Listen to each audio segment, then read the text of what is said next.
আসসালামু আলাইকুম। আজ 23শে সেপ্টেম্বর 2025 মঙ্গলবার। আজকের প্রধান প্রধান খবর নিয়ে উপস্থিত হয়েছি আমি আনোয়ার বাবু। গাজীপুরের টঙ্গীতে একটি রাসায়নিক পদার্থের গুদাম আগুনে পুড়ে গেছে। ফায়ার সার্ভিসের 7টি ইউনিট প্রায় 1 ঘন্টা চেষ্টা চালিয়ে আগুন নিয়ন্ত্রণে আনে। এ সময় আগুন নেভাতে গিয়ে বিস্ফোরণে ফায়ার সার্ভিসের 4 কর্মকর্তা কর্মচারী সহ 6 জন দগ্ধ হয়েছেন।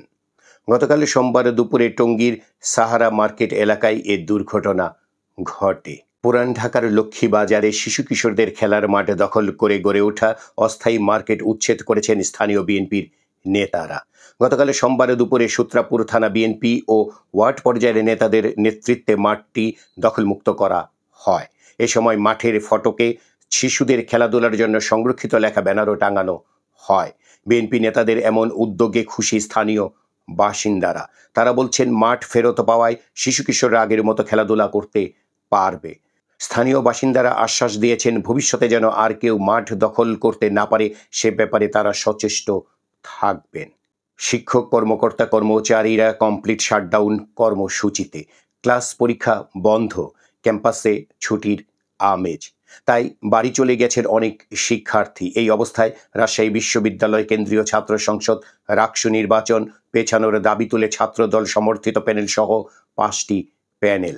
তবে এর বিরোধিতা করে আগে ঘোষিত 25শে সেপ্টেম্বরেই ভোট চেয়েছিল ইসলামী ছাত্র শিবির সমর্থিত প্যানেল। এ নিয়ে দিনভর তুমুল উত্তেজনার মধ্যে শেষ পর্যন্ত ভোট পেছানোর ঘোষণা দিয়েছে নির্বাচন কমিশন। ঘোষণা অনুযায়ী আগামী 16ই অক্টোবর রাকসু, হল সংসদ ও সিনেট ছাত্র প্রতিনিধি নির্বাচন অনুষ্ঠিত হবে। তবে ভোটের তারিখে পিছিয়ে দেওয়ায় ক্ষুব্ধ ছাত্র শিবির গতকাল সোমবার রাতে ক্যাম্পাসে বিক্ষোভ করেছে। এ নিয়ে তারা কর্মসূচি ঘোষণা করবে বলে জানিয়েছে।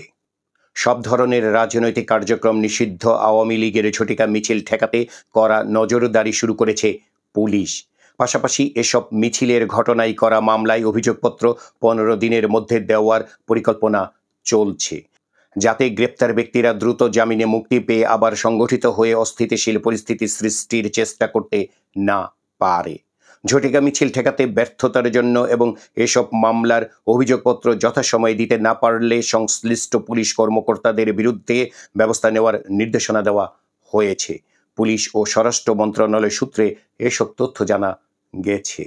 ত্রয়োদশ জাতীয় সংসদ নির্বাচনে জাতীয় নাগরিক পার্টি এনসিপি 150টি আসনে জয়ী হতে পারে বলে জানিয়েছেন দলটির মুখ্য সমন্বয়ক নাসির উদ্দিন পাটোয়ারি।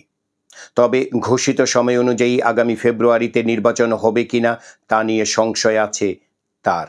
এনসিপির এই নেতার মতে বিএনপি ও জামায়াতের কারণে নির্বাচন বিলম্বিত হচ্ছে। প্রধান নির্বাচন কমিশনার এএমএম নাসির উদ্দিনের সঙ্গে গতকাল সোমবার বৈঠক শেষে এসব কথা বলেন নাসির উদ্দিন। ক্ষমতাচ্যুত আওয়ামী লীগের সাবেক সংসদ সদস্যদের শুল্কমুক্ত সুবিধায় আমদানি করা 30টি বিলাসবহুল গাড়ি সরকারকে দেওয়া হচ্ছে।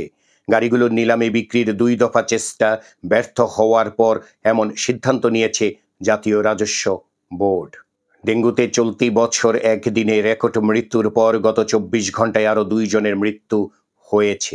আক্রান্ত হয়ে হাসপাতালে ভর্তি হয়েছেন আরও 678 জন। 7টি সরকারি কলেজ নিয়ে প্রস্তাবিত ঢাকা কেন্দ্রীয় বিশ্ববিদ্যালয়ের দ্বৈত কাঠামো এবং নিজেদের ভবিষ্যৎ নিয়ে উদ্বেগ জানিয়েছেন ঢাকা কলেজের উচ্চ মাধ্যমিক পর্যায়ের শিক্ষার্থীরা। গতকাল সোমবারে ঢাকা কলেজের অডিটোরিয়ামে আয়োজিত সংবাদ সম্মেলনে তারা এই উদ্বেগ জানান। খুলনা প্রকৌশল ও প্রযুক্তি বিশ্ববিদ্যালয় অর্থাৎ কুয়েটের 5 শিক্ষার্থীকে বিভিন্ন মেয়াদে বহিষ্কার করা হয়েছে। এছাড়া আরও 32 জনকে সতর্ক করা হয়। 7 মাস আগে সংঘর্ষ ও শিক্ষক লাঞ্ছনার ঘটনায় জড়িত থাকার অভিযোগে তাদের বিরুদ্ধে এই ব্যবস্থা নেওয়া হয়। গত রবিবার বিশ্ববিদ্যালয়ের ছাত্র শৃঙ্খলা কমিটির সভায় এই সিদ্ধান্ত নেওয়া হয়। গতকাল সোমবার শাস্তি পাওয়া শিক্ষার্থীদের চিঠি দেওয়া হলে বিষয়টি প্রকাশ্যে আসে। বাংলাদেশ সেনাবাহিনীর প্রধান জেনারেল ওয়াকারুজ্জামান গতকাল সোমবার 4 দিনের সরকারি সফরে মালয়েশিয়ার উদ্দেশ্যে ঢাকা ত্যাগ করেছেন।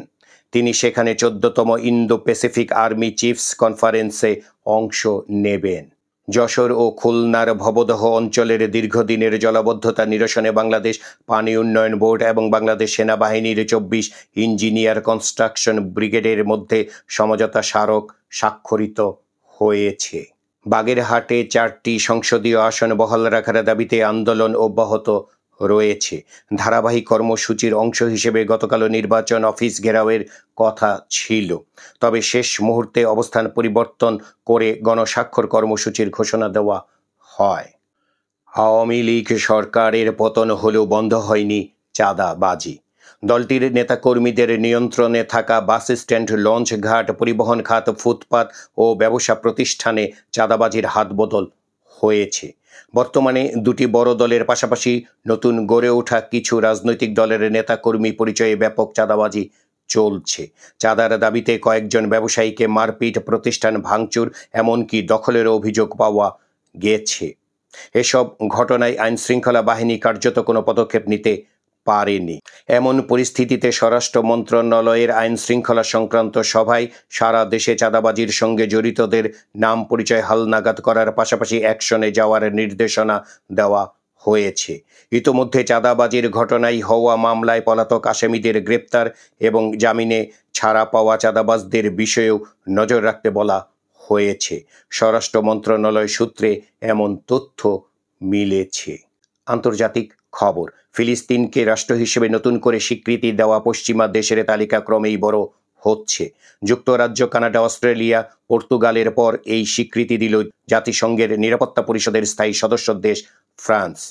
কিন্তু এমন পদক্ষেপের পরও ফিলিস্তিনের গাজায় থামছে না জাতিগত নিধন। সোমবারও ইসরায়েলি হামলায় নিহত হয়েছেন অন্তত 37 ফিলিস্তিনি।